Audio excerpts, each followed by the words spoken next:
The Syrian conflict could spark World War III. Who says so? Donald Trump. Yes, in 2016 as he battled Hillary Clinton for the presidency, Mr. Trump said the Clinton plan for Syria would lead to World War III, pitting two nuclear powers, the US and Russia, directly against each other.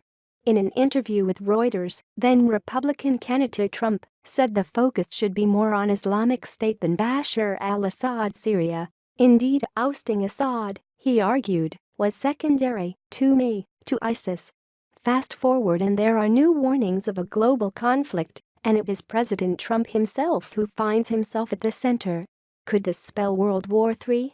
Now Middle East analyst Jonathan Schanzer, in an interview with ABC News program Matter of Fact, says the Syria conflict is beginning to look like World War III.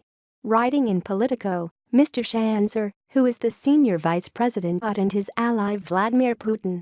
Mr. Schanzer says Mr. Putin is sitting on a tinderbox. His support for President Assad has put him in a weakened position carrying responsibility for a conflict that threatens to spiral further out of control, pitting Iran against Israel in what could be the ugliest Middle East war of the 21st century.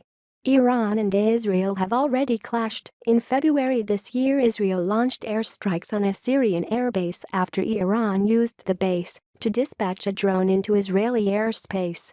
This week that same base was struck again. Israel is believed to have launched the attack.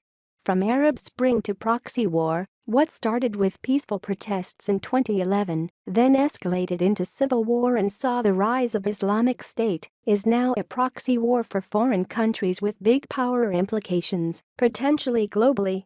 Syria analyst Christopher Phillips says the Syria international rivalry in the new Middle East.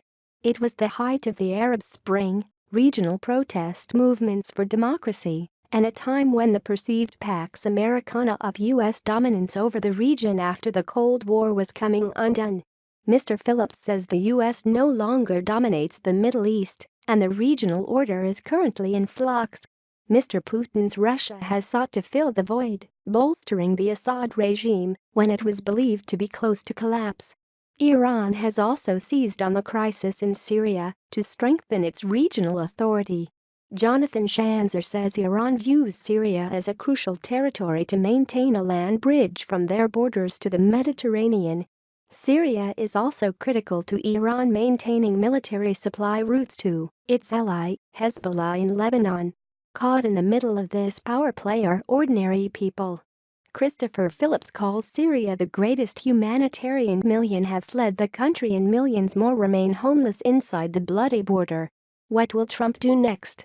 The latest humanitarian crisis, an alleged chemical attack denied by the Assad regime, is raising fears of another escalation. Donald Trump says everybody's gonna pay a price, threatening a military strike against Syria. To add to the confusion, his warning comes only days after he suggested the U.S. may withdraw from Syria. The future of the conflict, the region and potentially the world, rests on what President Trump decides. A strike could pit America and Russia directly against each other in a conflict that has already proved unpredictable. The man who warned that Hillary Clinton's Syria policy could trigger World War III may now have to revisit his own words. Matter of fact.